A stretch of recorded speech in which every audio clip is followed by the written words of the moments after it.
Well, I was a little wrong. Remember when I said I thought that it would be full retreat? Well, it's not been a full retreat. The Gondor forces obviously we saw them take the Undeeps yesterday, and they have positioned themselves here with an Alliance Fortress and a whole lot of armies inside the Keep 36. But I'm afraid that there has been a push, an Elven push into here. They're sort of like giving up a lot of these places and just moving into the fortress. And you are having a lot of Elven groups pushing. Where is the main push?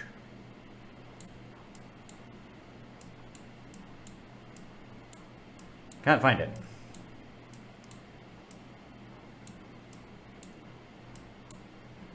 I think there's quite a fair few over here, moving up into this, taking these fortress areas. Peculiar, they are reinforcing the city heavily. I'm not entirely sure why. I mean, they're going to leave their Alliance Fortress open. They're going to leave all their forts open, which will be destroyed. And with those two destroyed, it makes it just a little bit more difficult for people, unless they've got forts a little bit further back, to push to. One thing that has surprised me, though, is this is the front line, and I understand the tactical decision. They have relocated bases to the front line here, but I don't know if that's overconfidence to start building on the front line, because it is. I mean, look at all these armies here. Now, this is the main push. And all of these armies are pushing into here. Now, when they get to his base and they attack it, which they are doing, he is going to lose all of his armies that were in there. So it is it's an interesting situation that he has done. But yeah, if he's got his armies out, that's okay, that's fine. But if all of his armies are back home, or he's got multiple armies at home, they are all going to get killed, and then he's going to wake up probably with a full apothecary. Beyond that apothecary, those units are going to be permanently dead. So this is a tactic that is, I think, if you're on the aggressive side and your opponent's probably not organized enough to organize a counter, then yeah, of course, this is pretty decent. You can jump to the front line, you can get those units out, and you can reinforcement. If you're on an active war front, yeah, this is definitely a questionable decision. Very questionable decision. You could wake up and have nothing left. So we'll see what happens with these guys. But it's going to be an interesting pushback. There's a fair chunk of I can't imagine they're going to do a lot more other than probably damage a lot of the forts, maybe some of the keeps, maybe take down the fortress capital with some of these forces over here. But they probably don't have enough. They won't have enough to take the city. I'm surprised with these 41, because I think if your fort gets taken out and you cannot move here, and the fortress gets taken out, and you have no mobility here, the only thing you can do is recall your unit. Yeah, I think it can stay in there though. I think just the only thing you can do is recall it. So I suppose if they want to just bunker down on there, that's okay. But like I said, it's going to be a bit of a push and give, I suspect. Just probably pushing closer towards, because I think they have a slight number advantage, I think, with two full man teams. But CSKA, the main Elven groups, they kind of have like about 150. I don't know how many of those are active. So it could be fairly even. It could be 2-1. I really don't know the activity levels. So, but there are other factions as well around here. I think there's some of my guys over here getting involved. I'm hoping to try and get over to this front sometime-ish soon, but we'll see. Anyway, it's interesting side on this front. Up at the top, the dwarves, well, obviously because all of the Elven forces are down here, pretty much on Gondor, the dwarves are pushing through these territories with relative ease, and for some bizarre reason bragging about how easy it is to take over undefended territories. But whatever floats your boat for your confidence and your bragging is cool and is fair enough. Other than that, there is not much going on around here. Isengard and Mordor, like I said before, I think Mordor took this area over here, and they took with the gardens close towards the ring. Those two factions are a bit outnumbered. I do feel a bit sorry for them. I wonder if the game would have been different if we'd had a strong Mordor and a strong Isengard. Probably would have made things a little bit more difficult for Gondor. But I've got a feeling that they were on the benefiting side of weak groups next to each other. Anyway, we'll see how this goes. It's so late for me when these attack times are called, so I probably won't be on for a whole load longer, but you can see everything on this front line is starting to go. It's a little bit like the reverse of when we saw the Gondor push into the sleeping Czech elf lines. This seems to be similar to happening. They are pushing into these lines, but yeah, hope you enjoy it, and we'll see what goes on. Well, interesting this back and forth. I don't really quite know what's going on.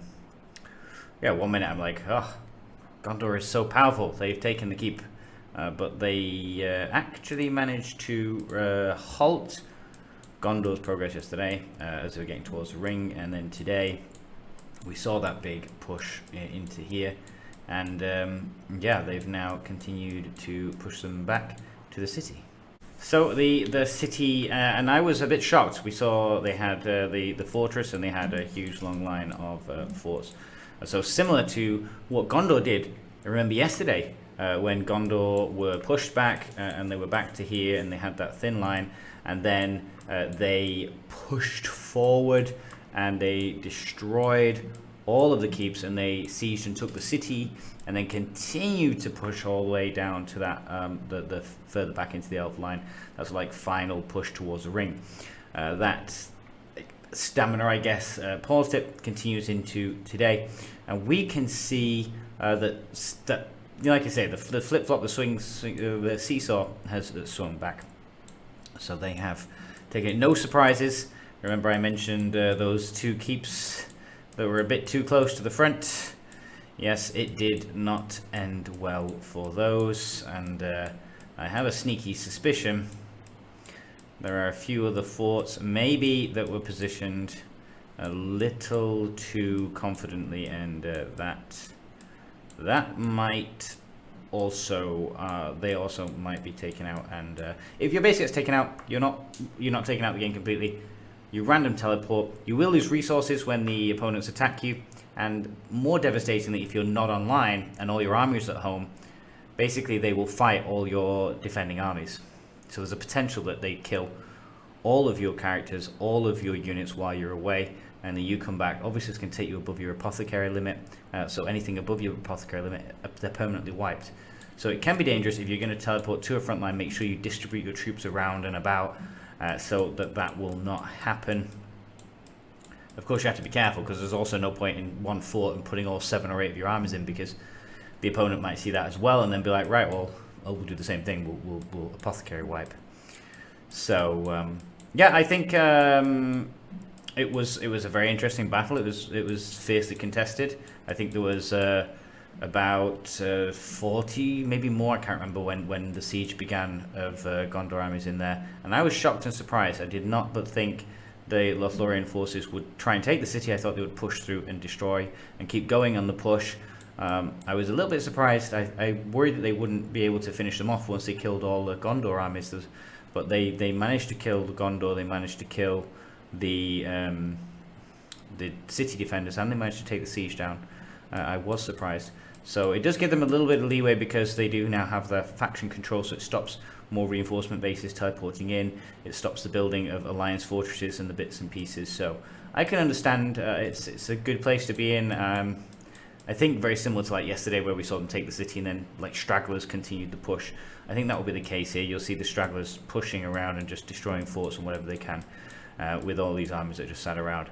Then they'll probably defend, bunker down in towards the city, and prepare for the counterattack for Gondor, which should be interesting.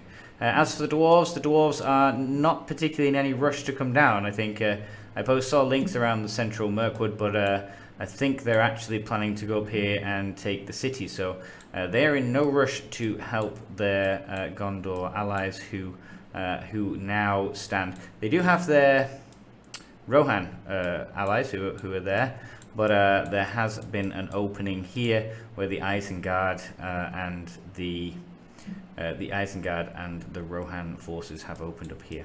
No sign of Mordor. Who knows? They are chilling at taking it calmly. There were rumors that there were forces in Naharad. The original plan was they were supposed to go towards the ring, so we don't know yet. Mordor seemed to be a bit quiet, and that's the update for today. Thanks for watching.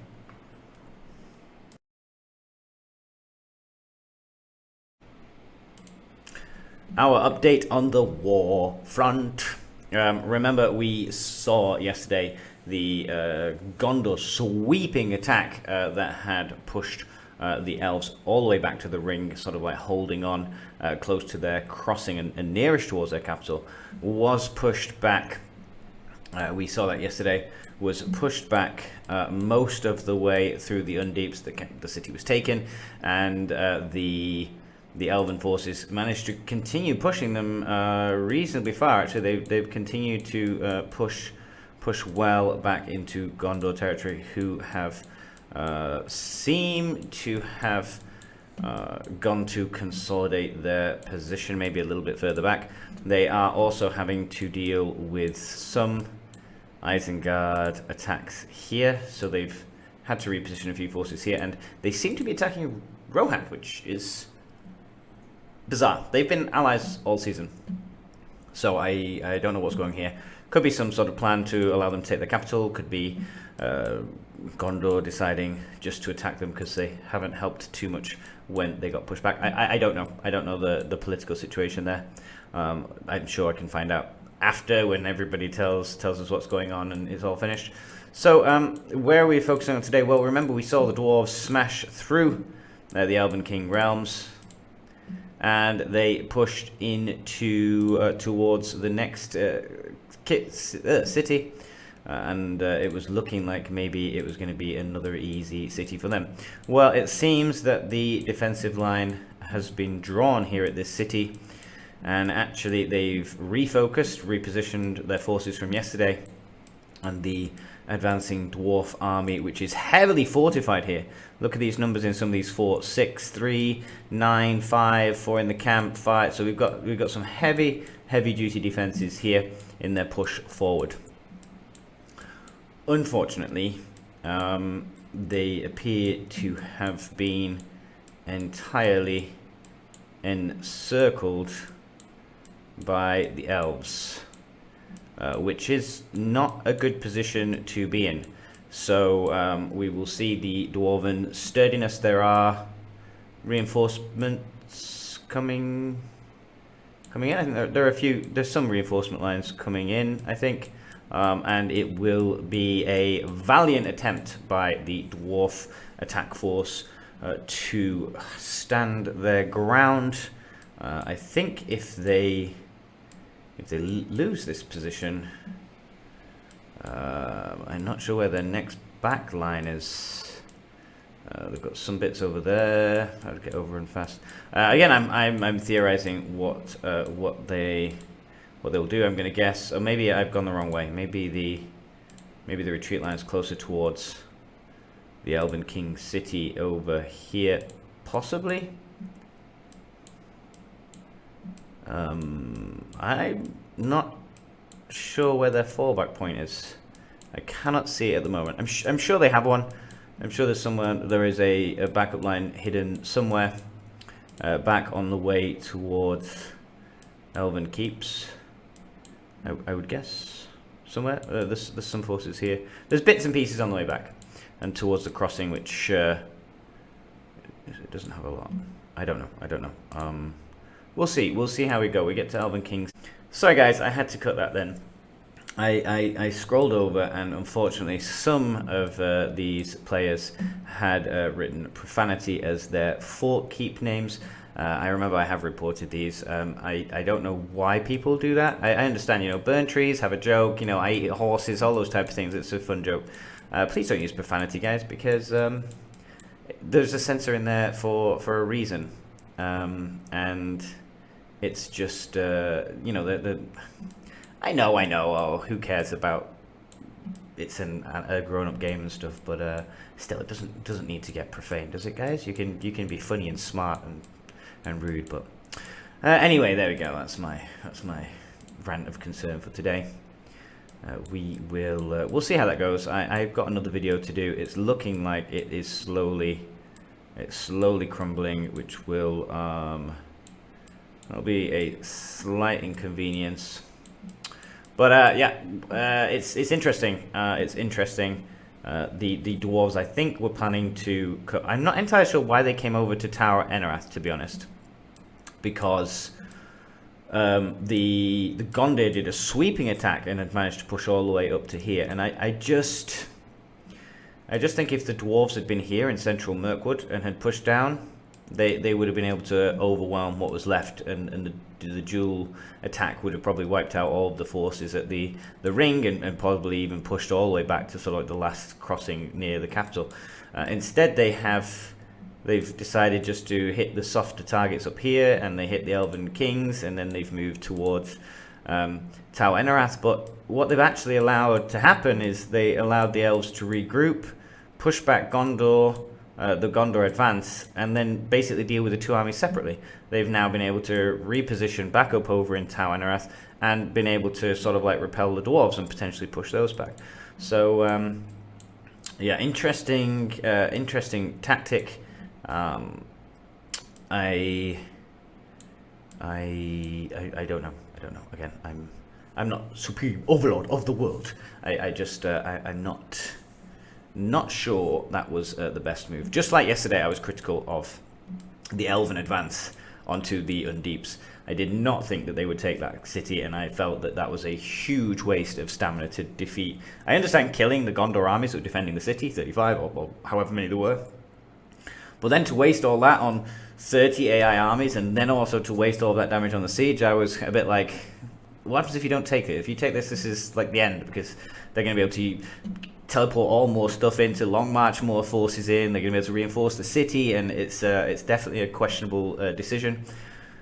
I guess maybe I was underestimating the potential that the CZSK had brought to the battlefield. They did take it, they continued to push, and that sweeping advance did pay off, because, like I said, the territory turning yellow, that's blocked Gondor from being able to teleport more forces in, to be able to long march. So they're basically relying on those fort lines, and as that gets pushed back, it's very hard for you to hold line. You've basically got to assign a very, very safe zone much further back to be able to rebuild and gather your forces. So it is worked out okay. Questionable at the time.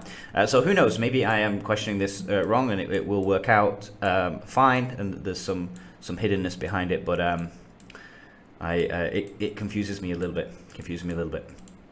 One last check. Let's have a look. Where are we getting? I should really probably take in a list of these numbers, but it looks to be about the same sort of zone. How many more are coming in? That's how I gauge the fight. How many armies are going in, and how many armies? Okay, so there's a trickle-ish of there coming in, and there's here. Oh, there's quite a few reinforcement lines now coming in here as well. So this could be up for a while. Could be for a while of this jostling backwards and forwards. I think. I can't remember what time the attack is. I guess the attack is kind of started, or people have got trigger happy. I'm not sure. I think the attack's supposed to start in 6 minutes. So I don't know if these people going in are a little bit too forward, or they brought the attack forward. I don't know. But anyway, that's that. My update.